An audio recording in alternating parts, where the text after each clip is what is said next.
Hi friends, welcome to our channel Shivamayam journey with Shiva. ఈరోజు మీ ముందుకు వచ్చాను చాలా ఇంట్రెస్టింగ్ టాపిక్తో. మన భారతదేశం ఎన్నో వింతలు, విశేషాలకు మరియు అద్భుతాలకు పుట్టినిల్లు అని మనం చెప్పవచ్చును. ఎంతో పేరు ప్రఖ్యాతులు పొందిన 1000 స్తంభాల గురించి మనం చెప్పుకునే ప్రయత్నం చేద్దాం ఈ వీడియోలో. వరంగల్లో సందర్శించడానికి అత్యంత ప్రాచుర్యం పొందిన ప్రదేశం 1000 స్తంభాల నిలయం. 1000 స్తంభాల దేవాలయం ప్రస్తుతం హన్మకొండలో ఉంది. ఇది 12వ శతాబ్దంలో కాకతీయ రాజు రుద్రదేవ చేత నిర్మించబడినది. ప్రధానంగా శివుడికి అంకితం చేసిన ఈ ఆలయం శ్రీ రుద్రదేశ్వర స్వామి ఆలయం పేరుతో ప్రజలు పిలుస్తూ ఉన్నారు. 1000 స్తంభాల దేవాలయంలో ముఖ్యంగా 3 దేవతలను కొలుస్తూ ఉన్నారు. శివుడు మరియు విష్ణు, సూర్యదేవులను ప్రజలు విపరీతంగా పూజిస్తూ ఉన్నారు. మన భారతదేశ పురావస్తు సర్వే యొక్క నిర్వహణ కింద 1000 స్తంభాల ఆలయం విశిష్టమైన చెక్కిన స్తంభాలకు ప్రసిద్ధి చెందినది. నంది యొక్క భారీ శిల్పం ఒకే రాయి నుండి చెక్కబడింది. ఈ ఆలయం యొక్క మరొక ఆకర్షణని చెప్పవచ్చును. రాతి ఏనుగులు మరియు సుందర శిల్పాలు ఆలయం వద్ద కనువిందు చేస్తూ ఉంటాయి. 1000 స్తంభాల దేవాలయం గురించి మరింతగా తెలుసుకునే ప్రయత్నం చేద్దాం. వరంగల్ జిల్లా హనుమకొండలో ఉన్న 1000 స్తంభాల గుడి మన రాష్ట్రంలోనే కాదు, యావత్తు దేశంలోనే ప్రసిద్ధి చెందినది. ఆలయ ప్రాంగణంలో అడుగు పెట్టగానే మహా ఉద్వేగానికి లోనవుతాము. సోపానాల దగ్గర నుండి గోడల వరకు దేన్ని చూసినా ప్రాణం లేచి వస్తుంది. కుడ్యాల మీద తీర్చిదిద్దిన శిల్పాలు దివ్యలోకంలో అడుగుపెట్టిన భావనను మనకు కలిగిస్తాయి. 1000 స్తంభాల గుడి చాలా పురాతనమైన గుడి. దీన్ని 12వ శతాబ్దంలో కాకతీయ రాజు రుద్రమదేవుడు నిర్మించాడు. కాకతీయులు అనంతర రాజులు ఈ ఆలయానికి వచ్చి నమస్కరించుకొని సేద తీరేవారని కథలుగా చెప్పుకునేవారు ప్రజలు. 1000 స్తంభాల గుడి పేరులోనే స్పష్టమవుతూ ఉన్నట్లు ఉన్నది. ఇది 1000 స్తంభాలతో నిర్మితమైన దేవాలయము అని. అయితే 1000 స్తంభాలను గణించడం చాలా కష్టమైన పనే. కొన్ని విడిగా ప్రత్యేకంగా కనిపించినప్పటికీ కొన్ని కలిసిపోయి ఉన్నాయి. ఆలయ వేదిక వద్ద కొన్ని సుస్పష్టంగా కనిపిస్తాయి. ఈ గుడి 1000 స్తంభాలతో నిర్మితం కావటం మాత్రమే కాదు, ఇక్కడ మరో విశిష్టత కూడా ఉంది. 1000 స్తంభాల గుడిలో మనకు ఏ దానిని చూసినా ఎంతో ఉద్వేగానికి లోనవుతూ కనిపిస్తాము.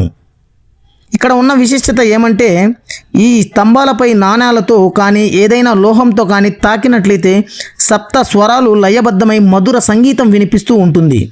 1000 స్తంభాల దేవాలయం మీటర్ ఎత్తైన అధిష్టానంపై ఉంటుంది. త్రికూటాలయాలు 25 మీటర్ల విస్తీర్ణంలో ఉన్నాయి. ఎక్కడ చూసినా అందాలొలికే శిల్పాలు కొలువై కనువిందు చేస్తూ ప్రజలను అల్లాడిస్తూ ఉన్నాయి. 1000 స్తంభాల గుడిని ప్రజలు చూడగానే వారి మనసు ఒకంత పులకింతకు లోనవుతూ ఉంటుంది. ఏదైనా పరలోకంలో వచ్చామా అనే భావన మనసుకు కలుగుతుంది. ఎందుకంటే ఇక్కడ ఎక్కడ చూసినా అద్భుతమైన శిల్పాలు కొలువై ఉన్నాయి. దక్షిణాన ఎత్తైన ద్వారశాల, 1000 స్తంభాల మండపంలో ఎత్తైన పీఠం మీద నందీశ్వరుడు కాకతీయుల శిల్పకళకు ప్రతీకలుగా నిలిచాయి.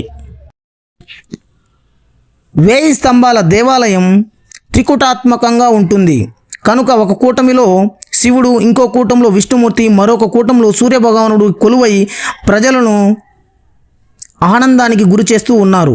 ఎత్తైన వేదిక మీద మధ్యలో నృత్యగాన మందిరం ఉంది. పూర్వం ఈ నృత్య మందిరం గాయకుల పాటలతో, నర్తకీమణుల నృత్యాలతో అలరారేదని చెప్పే ఆధారాలు స్పష్టంగా ఉన్నాయి. 1000 స్తంభాల దేవాలయం గురించి 1163లో కాకతీయ రాజు 1వ రుద్రదేవుడు నిర్మించాడనే శాసనం చాలా స్పష్టంగా లభ్యమవుతూ ఉన్నది. 1000 స్తంభాల గుడి ప్రాచీన వైభవాన్ని, అద్భుత శిలా సౌందర్యాన్ని చాటుతూ ఈనాటికి చారిత్రాత్మక దర్పణాన్ని ప్రదర్శిస్తున్నప్పటికీ శిథిలావస్థకు చేరుకుంటున్నది ఈ దేవాలయం. ఈ 1000 స్తంభాల గుడిలో, ఈ త్రికూటాత్మక ఆలయములో దురదృష్టవశాత్తు సూర్యభగవానుడి విగ్రహం ప్రస్తుతం లేదు. ఇలాంటి ప్రాచీన దేవాలయాలను, అపురూపమైన శిల్ప సంపదను సంరక్షించవలసిన బాధ్యత కేంద్ర రాష్ట్ర ప్రభుత్వాలపై ఉన్నదని నా అభిప్రాయం. కాకతీయ ప్రభువుల పాలనలో శిల్పకళా వైభవానికి అత్యుత్తమ ఉదాహరణ ఈ 1000 స్తంభాల ఆలయం. భక్తులు మాత్రమే కాకుండా ప్రతి చరిత్ర ఔత్సాహికులకు మరియు వాస్తుకళా ప్రేమికులకు ఒక ప్రదేశం. వరంగల్లో తప్పక సందర్శించవలసిన ప్రదేశం ఈ 1000 స్తంభాల గుడి. ఈ 1000 స్తంభాల దేవాలయం దాని నిర్మాణ సౌందర్యంతో మిమ్మల్ని మంత్రముగ్ధుల్ని చేస్తుందని నా అభిప్రాయం. చారిత్రాత్మక ప్రాముఖ్యతతో మిమ్మల్ని ఆసక్తిగా మారుస్తుంది ఒకసారి ఈ దేవాలయాన్ని మీరు సందర్శించినప్పుడు. ఈ 1000 స్తంభాల గురించి మాటల్లో చెప్పలేము. 12వ శతాబ్దంలో రుద్రదేవునిచే నిర్మించబడిన ఈ ఆలయం శివునికి అంకితం చేయబడినది. ఈ రుద్రేశ్వర స్వామి ఆలయం అని పేరు పెట్టారు. ఇది చాళుక్యుల దేవాలయ నిర్మాణ శైలితో నిర్మించబడి ఉన్నది. పేరు సూచించినట్లుగానే ఈ ఆలయంలో అనేక అద్భుతంగా చెక్కబడిన శిలా సంపద మరియు స్తంభాలు ఉన్నాయి. దాని రాక్ కట్, ఏనుగు శిల్పం, నంది యొక్క భారీ ఏకాశిల విగ్రహం, శివుని దివ్య నాట్య వాహనం, క్లిష్టమైన శిల్పాలు మిమ్మల్ని మంత్రముగ్ధులను చేస్తూ ఒక వింతమైన లోకానికి తీసుకొని వెళ్తాయని నా యొక్క మనవి మరియు నా యొక్క అభిప్రాయము. ఎవరైనా మీలో 1000 స్తంభాల గుడిని సందర్శించినట్లయితే మీరు ఒక వింత ఆధ్యాత్మిక అనుభవానికి లోనై మీలో అంతుపట్టలేని ఆనందానికి గురి అవుతూ కనిపిస్తూ ఉంటారు. ఆర్కియాలజికల్ సర్వే ఆఫ్ ఇండియాచే నిర్వహించబడుతున్న ఈ ఆలయాన్ని 2004వ సంవత్సరంలో భారత ప్రభుత్వం పునరుద్ధరించింది. దీన్ని రక్షిత స్మారక చిహ్నంగా ప్రకటించింది. ఈ ఆలయాన్ని మరింత ఆకర్షణీయంగా చేసేది దాని యొక్క చక్కటి నిర్వహణ మరియు ఆలయ సముదాయంలోకి ప్రవేశించగానే మిమ్మల్ని స్వాగతించే పచ్చని పచ్చిక ఉంది. ఈ ఆలయం వద్ద ఇక్కడ తాగునీటి సౌకర్యం కూడా లభిస్తూ ఉన్నది. ఎన్నో వసతులతో కూడుకునే ఈ దేవాలయం గురించి మాటల్లో చెప్పలేము. 1000 స్తంభాల దేవాలయం గురించి ఆసక్తికరమైన విషయం ఏమిటంటే ఇక్కడ 3వ దేవతా త్రిమూర్తులలో శివుడు, విష్ణువు మరియు బ్రహ్మ ఒకరిగా పరిగణింపబడే బ్రహ్మదేవుడు కాదు. ఇక్కడ సూర్య భగవానుడు 3వ దేవతగా పూజలు అందుకుంటున్నాడు. ఇది ఇక్కడ యొక్క ప్రత్యేక విశేషం. క్రీస్తు శకం 1163వ కాలంలో రుద్రదేవరాజ పాలనలో నిర్మించబడిన ఈ 1000 స్తంభాల దేవాలయం కాకతీయ రాజ్యానికి చెందిన విశ్వకర్మ స్థపతిల అద్భుత కళాఖండంగా పరిగణింపబడుతూ ఉన్నది. 1000 స్తంభాల ఆలయాన్ని చాళుక్యుల దేవాలయాల మాదిరిగానే నిర్మాణ శైలిలో నిర్మించారు.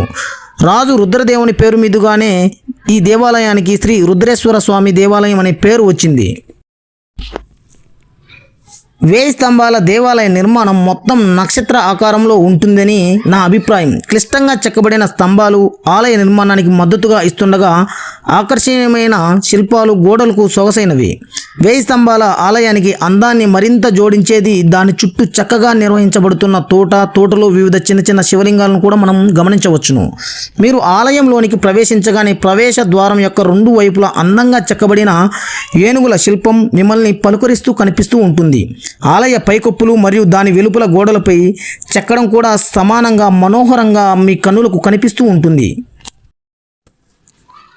ముస్లిం రాజుల దండయాత్రలో అనగా తుగ్లక్ రాజవంశ దండయాత్ర సమయంలో 1000 స్తంభాల గుడి చాలా వరకు నష్టపోయిందని చెప్పవచ్చును. ఈ 1000 స్తంభాల ఆలయాన్ని చేరుకోవడం చాలా కష్టమైన పని ఏమీ కాదు. ఎందుకంటే ఇది రహదారి ద్వారా బాగా అనుసంధానించబడి ప్రధాన రహదారికి చాలా దగ్గరగా ఉంటుంది. ఇది వరంగల్ మరియు హనుమకొండ జంట నగరాల మధ్య ఉన్నది. 1000 స్తంభాల గుడి రైల్వే స్టేషన్ అనగా వరంగల్ రైల్వే స్టేషన్ నుంచి సుమారు 6 కిలోమీటర్ల దూరంలో ఉన్నది. స్టేషన్ నుంచి పర్యాటకులు ఆటోలు, రిక్షాలు అద్దెకు తీసుకొని కూడా నిమిషాల్లో ఈ ఆలయాన్ని సందర్శించవచ్చును. ఒక ట్యాక్సీని అద్దెగా తీసుకోవచ్చు, లేకపోతే సిటీ బస్సుల ద్వారా మనం ఆ దేవాలయాన్ని సందర్శించవచ్చును. ఈ ఆలయం గురించి మరిన్ని విషయాలను చెప్పే ప్రయత్నం చేస్తాను. మనము ఈ వరంగల్ మరియు ఈ కాజీపేట జంట నగరాల మధ్యలో ఈ ఆలయం ఉన్నది. ఈ ఆలయం మొదటలోనే 1000 స్తంభాల గుడి అని ఒక పెద్ద పేరు మన కంటికి కనిపిస్తుంది. అక్కడి నుంచి లోపలికి వెళ్ళగానే ఎంతో అద్భుతమైన తోట అనగా పచ్చిగడ్డితో మనకు కన్నులకు కనిపిస్తూ కనువిందు చేస్తూ ఉంటుంది. ఎంతో సుందర ఆకృతిమైన శిల్పకళా సంపద చారిత్రక పుటలలో నిర్మించబడి ఉన్నది. వాటి యొక్క చిహ్నాలు మనకు ఎదురుగా కనిపిస్తూ ఉంటాయి. వేయి స్తంభాల దేవాలయం యొక్క ఆనవాళ్ళు మనం అక్కడ ప్రవేశించగానే మన కంటికి కనిపిస్తూ ఉంటాయి. అక్కడ ప్రవేశించగానే మనం ఒకంత భక్తి భావనకు లోనై ఒక వింత లోకానికి పోయినట్లు మన మదికి అనిపిస్తూ ఉంటుంది. దేవాలయం ప్రవేశ ద్వారం ఎడమ వైపున మనకు భారీ 3 శివలింగాలు కనిపిస్తూ ఉంటాయి. అలాగే అక్కడి నుంచి ఎడమ వైపు ముందుకు వెళుతూ ఉంటే అక్కడ పెద్ద కోనేరు మన కంటికి కనిపిస్తుంది.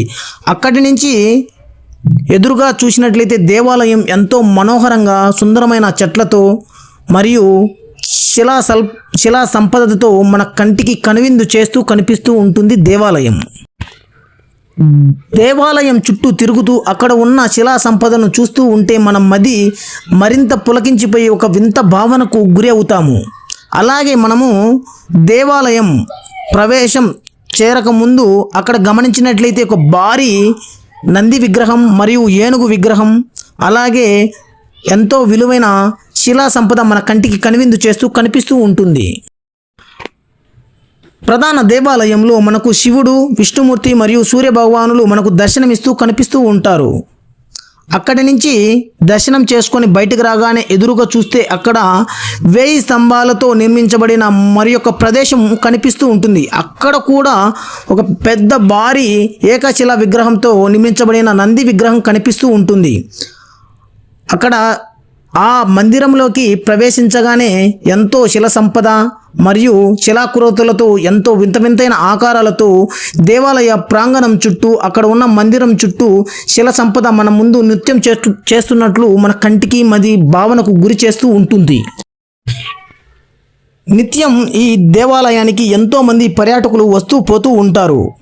ఇక్కడ మనం గమనించవలసిన విషయం ఏమిటంటే ఇక్కడ 1000 స్తంభాలను లెక్కించడం మన సాధ్యం కాని పని. ఎందుకంటే ఒకదానితో ఒకటి మిళితమై మరియు ఒకదానితో ఒకటి వేరుబంధనమై ఉన్నట్లుగా మన కంటికి కనిపిస్తూ ఉంటుంది. కనుక గణించడం చాలా కష్టమైన పని.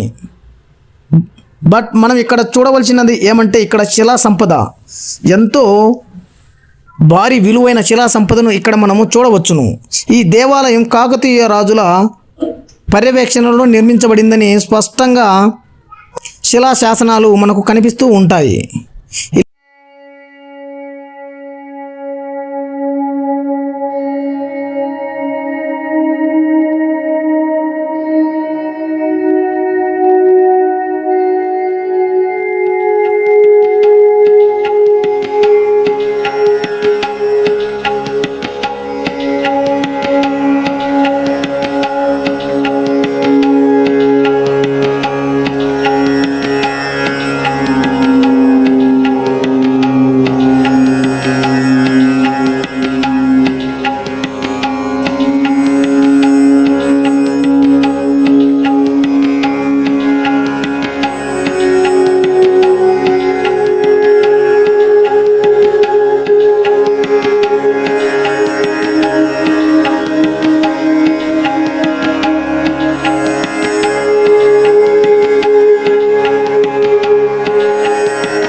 ఇలాంటి అద్భుతమైన వీడియోలను పొందేందుకు మన ఛానల్ను సబ్స్క్రైబ్ చేయండి, మమ్మల్ని ఎంకరేజ్ చేయండి. మరిన్ని వీడియోలను చేయడానికి మమ్మల్ని ప్రోత్సహిస్తూ కామెంట్ల రూపంలో మీ అనుభవాలను చేరవేయండి.